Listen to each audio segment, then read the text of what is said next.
Hola, ¿qué tal alumnos? Y ahora continuando con nuestra resolución de exámenes modelo, evaluación modelo, vamos a realizar la evaluación de psicología. Ok, la primera pregunta, vemos acá, vamos a aumentarle. Acá. ¿Qué es la percepción de un ejemplo? ¿Qué es la percepción? La percepción es la facultad, es cómo nosotros interpretamos la información que viene del mundo exterior a través de nuestros sentidos, ¿no es cierto? Nosotros tenemos 5 sentidos, al menos los clásicos, los conocidos, ¿no? El gusto, tacto, oído, olfato y gusto, tacto y vista. O sea, a través de esos sentidos, en base a cada sentido, da un ejemplo de percepción. Como hemos visto, o ya sabemos, nosotros tenemos 5 sentidos clásicos o básicos, ¿no? El gusto, el oído, la vista, el olfato y el tacto. Un ejemplo en base al sentido del gusto, ¿no? El hecho de que, por ejemplo, coma un arroz con pollo y me haga recordar el arroz con pollo que cocinaba mi abuelita. Oído, yo escucho un ruido que cuando empiezo a percibirlo, a interpretar, reconozco que es una canción de moda y eso me evoca a mi primer baile de promoción, por ejemplo. Vista, lo mismo, ¿no?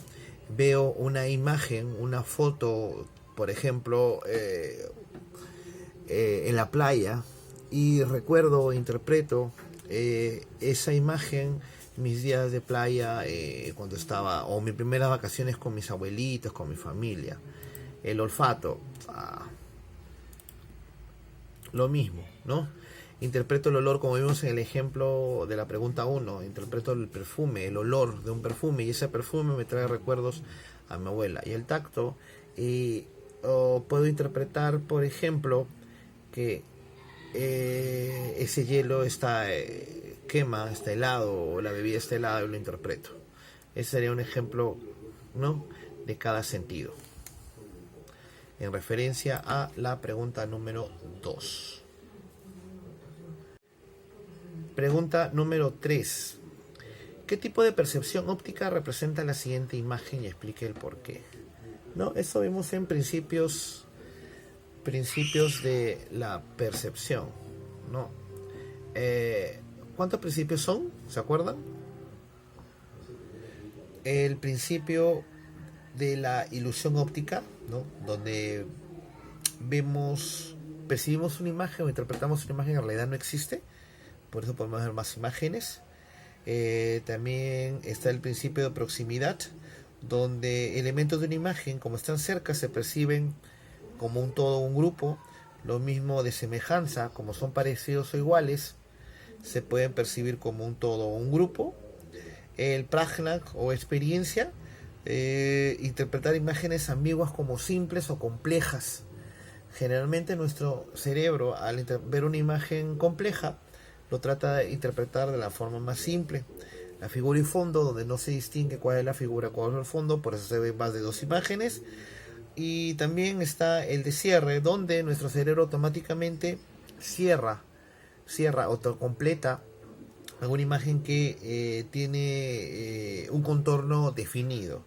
Y el último, la ley de continuidad, donde los elementos tienen la misma dirección eh, y por eso son continuos, ¿no? Y puede ser infinito o finito. Entonces, bajo esa premisa, ¿qué teoría de la percepción, qué principio de la percepción sería eso, ¿no? El principio de Gestalt o experiencia, porque esta es una imagen simple o compleja, es una imagen compleja, pero nuestro cerebro automáticamente lo hace simple. ¿Y qué es lo que interpreta? ¿Qué es lo que podemos ver? Podemos ver, si vemos claramente o si nos esforzamos un poquito, podemos ver un dálmata. ¿Ven? Un dálmata. Un dálmata.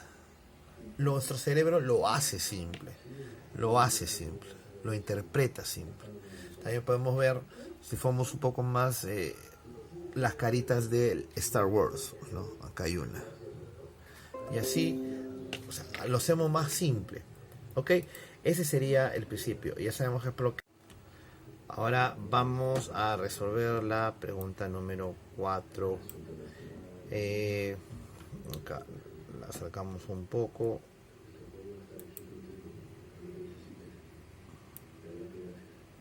Listo.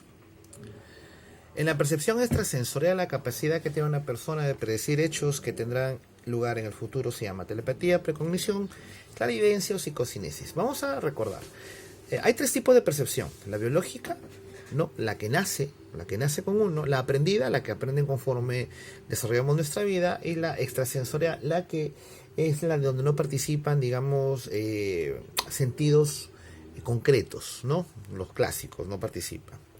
Entonces, dentro de la percepción extrasensorial tenemos 4. O sea, 4 son las percepción sensorial. A ver, ¿qué es la psicocinesis? Vamos a ver. Psicocinesis es la capacidad de modificar la materia a través de la mente.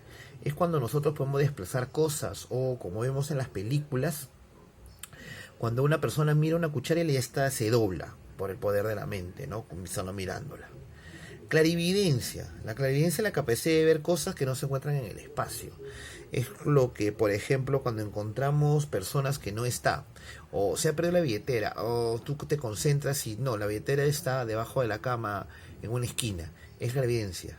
Ver las cosas que no están, encontrarlas. ¿Ok? Telepatía. La telepatía es la capacidad de leer la mente, ¿no? La telepatía, yo me conecto por telepatía, yo converso por telepatía, yo leo tu mente a través de la telepatía. Y la precognición es la capacidad de predecir hechos que tendrán lugar en un futuro, ¿no? Como decir, como Nostradamus, ¿no? Esa es la precognición, la capacidad que tiene la persona de percibir, ¿no? De hechos, de predecir hechos que van a ocurrir en un futuro. Entonces la respuesta es la B, precognición. Listo. 5. El hecho de saber que 2 más 2 es 4 es un ejemplo de memoria episódica, funcional o de trabajo, semántica o procedimental. Episódica, funcional o de trabajo, semántica o procedimental. Eso lo vimos en nuestra diapositiva, en nuestra clase, ¿no? En tipos de memoria. La memoria episódica es aquel que describe hechos personales, ¿no? Como por ejemplo el que hiciste el fin de semana, o recordamos cuándo fue la primera vez que nadamos o vimos nieve, ¿no es cierto? Mientras más dramático es, más fácil será recuperar. Es la memoria episódica. La memoria a corto plazo es la con memoria de trabajo, que es temporal y se llena fácilmente, se satura fácilmente, ¿no? Nosotros podemos retener hasta 7 cosas relacionadas entre sí. Por eso cuando jugamos charada y nos cambian ¿no? de cosas, de objetos, nos equivocamos. La memoria a largo plazo es la que obviamente es la memoria que abarca hechos, elementos importantes, ¿no? Cosas que nunca se olvidan. Tu nombre, tu dirección. La memoria semántica es la memoria que almacena uno los hechos, conceptos, vocabularios, por ejemplo, cosas que uno aprende y que nos va a servir en la vida. La semántica, ¿no? Por ejemplo, saber cuál es la capital de Italia, cuál es el satélite de la Tierra. Esa es la semántica. Ahora vamos con la pregunta número 6. Vivir algo por primera vez, pero tener la sensación que ya lo hemos pasado. Es un tipo de paramnesia denominado confabulación, fenómeno de la punta de la lengua, déjà vu o lagunas mentales. Ok. Confabulación, esto lo vimos en el tema de acá, en el tema de alteraciones, paramnesias y parapraxias, ¿no? Acá tiene que ver bastante con el hecho de que a falta de memoria cubrimos los vacíos con cosas inventadas de la realidad, ¿ok? Falsos recuerdos. Es como que si, por ejemplo, fuimos a un tono y hubo una bronca donde nos peleamos nosotros y de repente empezamos a decir que dentro de esa bronca participaron amigos que nunca fueron. y lo contamos, por ejemplo, a otra persona, oye, sí, se peleó Pedro, pero Pedro hizo esto, Pedro hizo con Carlos esto, y al final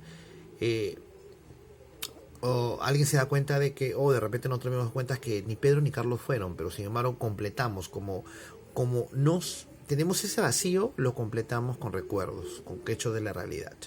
Entonces, esa es confabulación. Fenómeno de la punta de la lengua. Y por último tenemos la pregunta número 7 de las muchas causas que originan el trastorno de la memoria.